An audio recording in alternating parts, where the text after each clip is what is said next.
Ito singa ta kundo talita na parongan radio Fijuan na station. मैं लंबा सकी निवासी मेरा नाम प्रेमचंद्र है देश की धड़कन रेडियो फीजी 2 में मेरा सलाम देश की धड़कन रेडियो फीजी 2 में देश की धड़कन मुझे बहुत अच्छा लगता है केतो talita kana radio Fiji 1 radio Fiji 1 endo talita kita lenga singotoka station imagino binatia na radio Fiji 1 kwa beyanyan na radio Fiji 1 nandumoi bitin bonga ni BNN.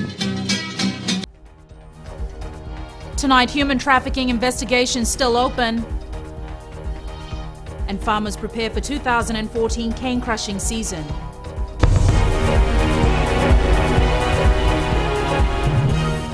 Good evening, I'm Jackie Spate, and this is FBC News. Fiji Law Society President Dorsami Naidu will be contesting the upcoming elections under the National Federation Party banner. Naidu was among 8 electoral candidates named today by the NFP. Eleanor Turangaivu reports. The prominent Nandi lawyer is stepping down as president of the Fiji Law Society tomorrow to stand under the NFP banner. Naidu has been the Law Society president for the last 6 years. We have elections tomorrow, but the election process happens well before through postal ballot, and I have not sought re-election because I am standing as a candidate. Naidu, who's previously been the president of the NFP, believes in the freedom of the press, rule of law, human rights, gender balance and economic stability. Issues, he says, are not being currently addressed.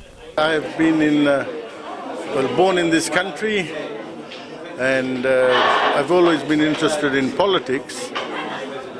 And since '87, you know what's happened since '87, the coups, etc., have persuaded me that if we can make a difference, and I think the National Federation Party can make a difference. Other candidates named alongside Naidu this afternoon include former Member of Parliament Raghu Nand, retired civil servant Bim Raj, Nandi lawyer Eroni Maopa, Lambasa businessman Lachmaya Naidu, leading women's rights personality Priscilla Naidu, Tunandabe Randongo, the owner of Ratukini Backpackers in Mana Island, and Narendra Reddy, the former chairman of the Sugarcane Growers Council.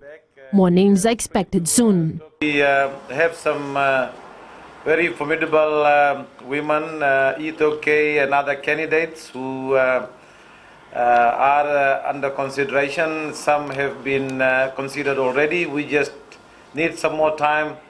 They need more time, from the employment and other arrangements, and we would be making the third batch announcement in the next 1 or 2 weeks. And NFP leader Dr. Biman Prasad says the party has been able to mount a very clean, issues-based and forward-looking campaign for the upcoming elections. Eleanor Turangaivu, FBC News.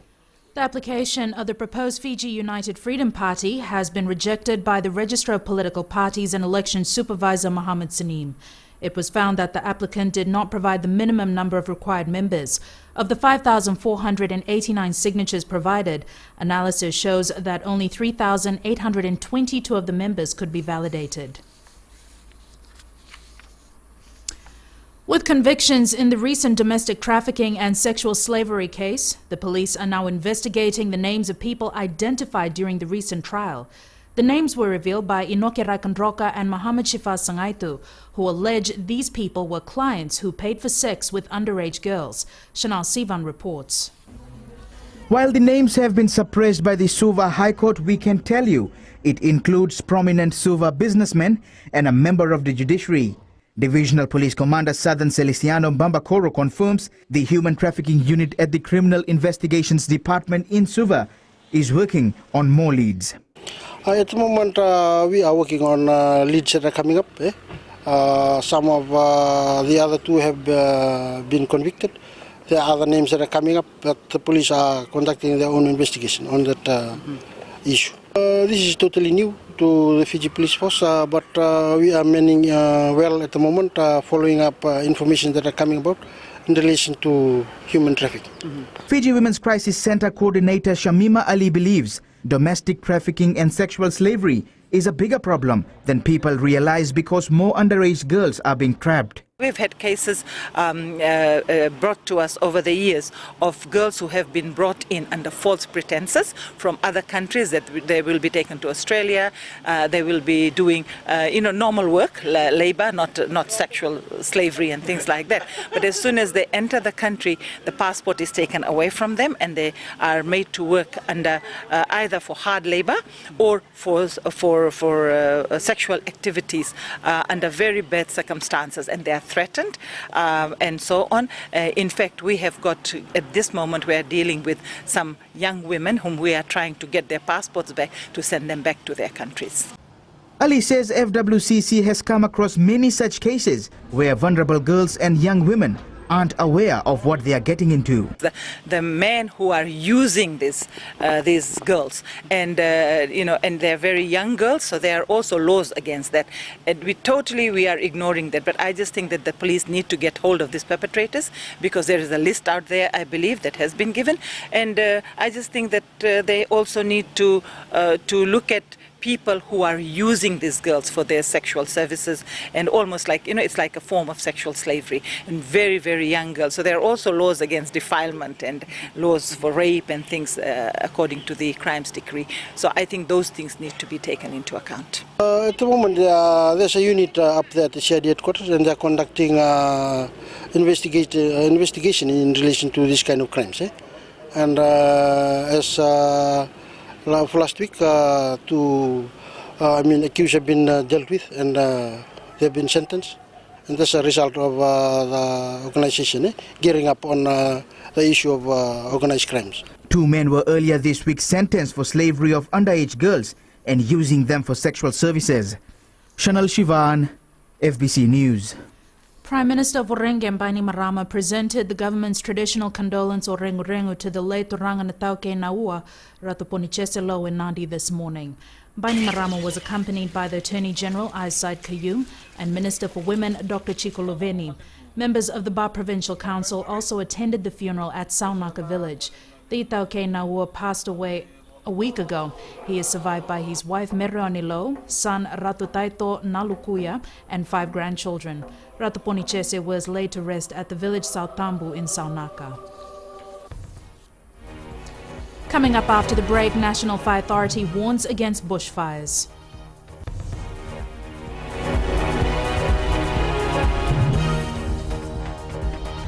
Today FM is on here in Singapore. We love Today FM in Lambasa. It rocks! My favorite station in Nandi is Today FM. Listening to Today FM. Today FM rocks in Suba. I love today's kid music. I love Today FM because they play all my songs. We love Today FM at Vuniva Lambasa. Yeah, it rocks! I love Today FM because it rocks. Today's hit music on Today FM.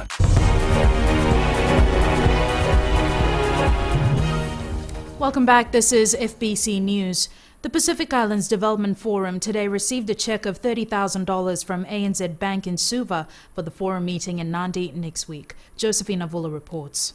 ANZ believes the donation will bring private and public enterprises together to enhance the growth of economic development in the region.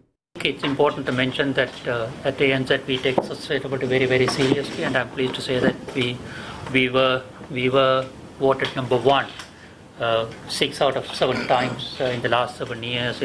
The Pacific Islands Development Forum Acting Secretary General Feleti Teo says they are overwhelmed with the assistance as it will boost the sustainability of economic development in the Pacific. As you know, the Pacific Island Development Forum is a new regional entity that seeks to promote a platform that allows all sectors of society, civil society, private sector, and the public sector to come together and deliberate, share their experiences, and try and seek solutions that meet everybody's requirements. Representatives from the government and civil societies will participate in the PIDF meeting at the Sheraton Resort in Nandi from the 18th to 20th of this month. Josephine Nabula, FBC News. Lambasa cane farmers are making their final preparations for the 2014 cane crushing season just around the corner. Ritika Pratap reports they anticipate a good result. The Lambasa sugar mill is the first mill to begin crushing from next Wednesday, and farmers are expecting some good payouts. Well, previous years I had 400 plus, but this year I am expecting close to 500, if not 500, close to it.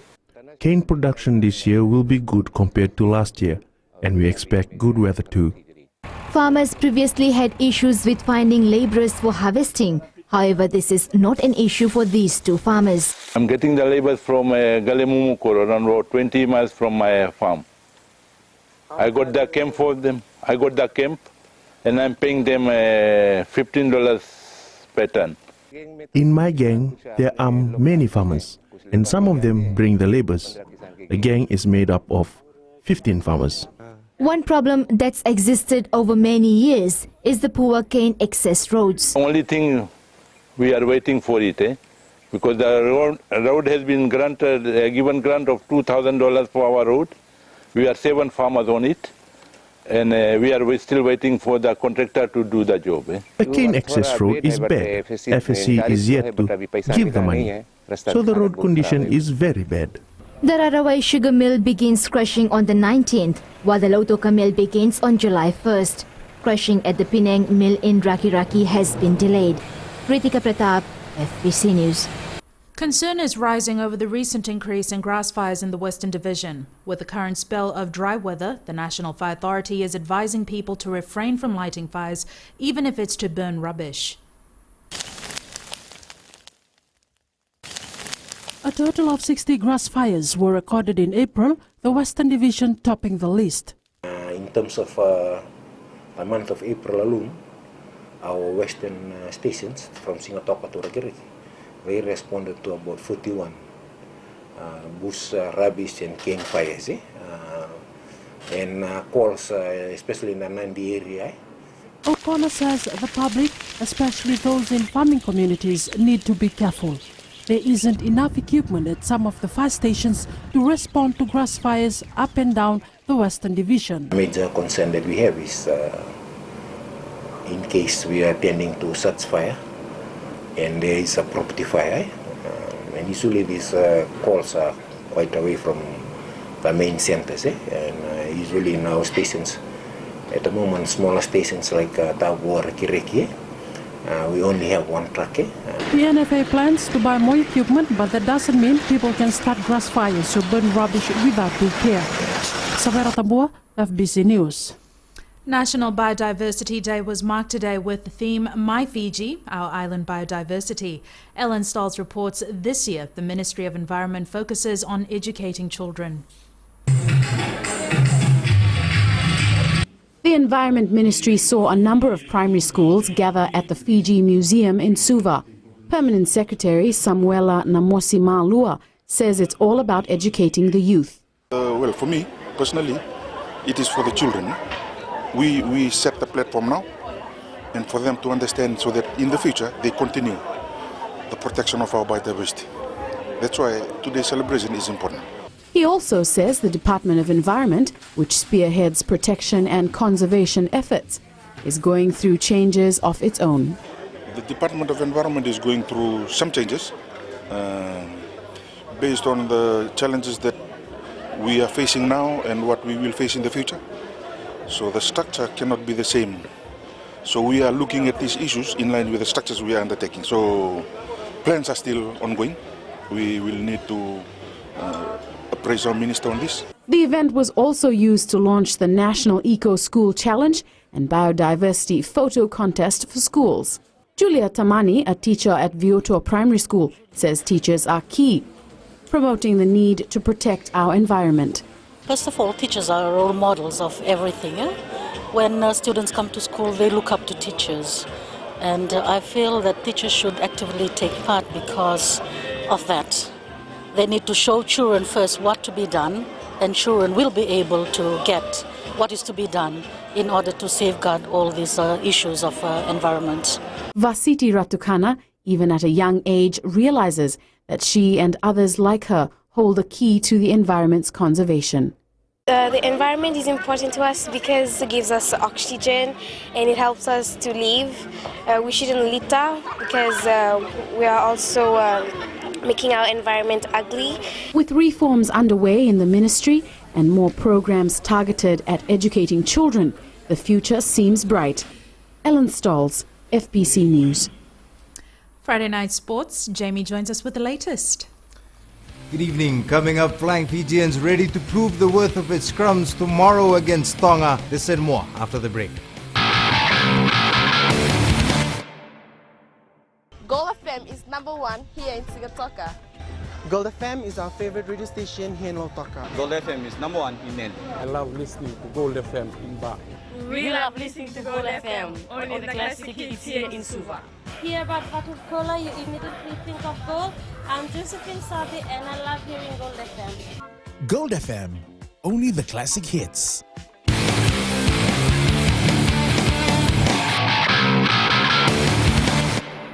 Welcome back to FBC Sports. The narrow win of the Vodafone Flying Fijians over Italy last week has been overshadowed by the need for improvement in the scrums. Rugby commentator Graham Eden says the fault may not lie with the forwards and that he's eager to see how the side can turn this around against Tonga tomorrow. Tsale Ndadakadaka has more. The 2 penalty tries considered by the Flying Fijians against Italy last week has been questioned by a well-respected voice of rugby.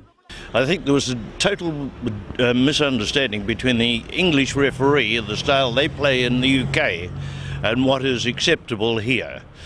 How can it possibly be that we got that first try against us when it was the Italians who twisted the scrum and then dropped it? It was clever tactics on their part, and the England referee was sucked into it to the extent that our guys remained nervous for the following 20-25 minutes. Eden expects the side to put in a better showing tomorrow as the players gel into a single unit. The team never settled, largely because they'd come from all parts of the world. They really hadn't had time to settle in. They hadn't really had opposition to try them out, to know what was their best combination, who were their best supports, and I think it was jittery and it was stuttery. The scrummaging woes against Italy have been a key focus during training. I think people need to recognise as well that Italy are one of the best sides in the world from scrummaging. So they put major teams, England and others, under pressure. So they're one of the best scrummaging sides in the world. And we didn't like what we got, and we might dispute a couple of those calls, but that's what we got, and we certainly will be improving on that. With a reshuffled forward pack, home fans will await and see how Fiji can overcome the Ikalitahi to start its PNC title defense on the right note. Tsalendo Dakadak, FBC Sports. Cricket Fiji coach Shane Jurgensen says the country has top potential to feature on the world stage. Jurgensen is settling well into the Fijian culture and looks forward to the new challenge of getting Fiji's share of fame. The opportunity to come over, and it's one of the reasons why I started coaching in the first place after playing, is the opportunity to help people and maybe take their game to the next level. And it's been really good so far with previously Bangladesh and New Zealand, but the opportunity to come here, lovely place, great people, and just really get back down to drilling in some really good basics with the cricketers, and yeah, it's been really good, and I just hope to try and get the best out of them, even beyond their own expectations. Meanwhile, in Lautoka tomorrow, Jurgensen will be making his final selection for the under-17 team to the Pacifica Tri-Series. Fiji Car Club officials say drivers are showing a lot of interest in this weekend's drag race in Pacific Harbour. Sunday's meet is expected to receive a solid turnout, and club officials say they're planning more events as the year progresses. Usually during drag wars we get a lot of street legal cars. You're looking on the last episode that we had almost 20 plus cars, which is the normal number of cars that we get. We do wish to get more people into the sports. Now Fiji Car Club always advocates better driving, safer driving and better skills, and basically what we're trying to do is get the racing on the tracks and not on the road. That was your sports for tonight. It's back to Jackie now with business. A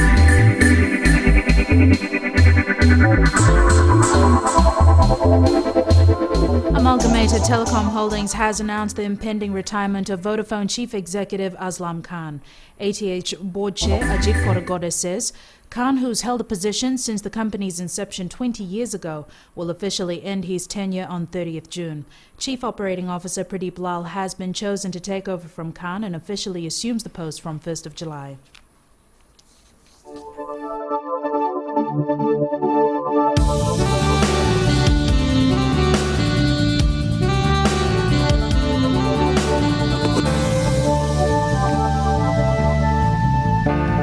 Well, it's Friday, and here's Trish with a look at the weekend weather. Thanks, Jackie. Looking at today's conditions, Suva had cloudy skies in the morning and the afternoon with a few occasional showers. Nadi Lotogamba had cloudy skies in the morning and fine weather in the afternoon, whereas Savu Savu and Lambasa had fine weather all day. Now with today's temperatures, Nandi was on 28, Suva, Lotoka and Savu Savu were all on 29, Ba on 30 and Lambasa hit 32.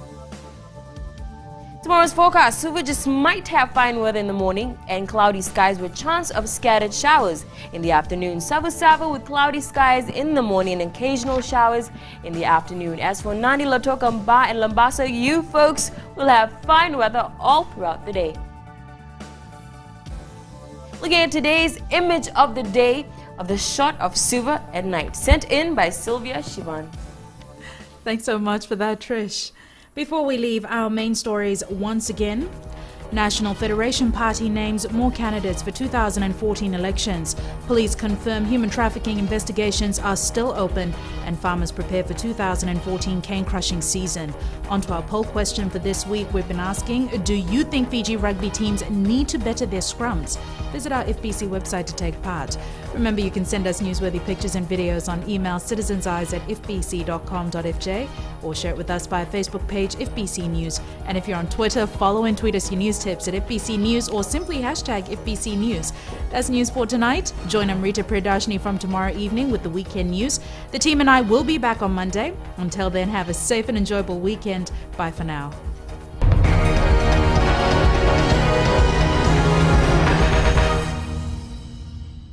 Mbula FM rake tale taki. Gonga elambasa Mbula FM number 2 na sere. Ndu tale tak na borong en Mbula FM.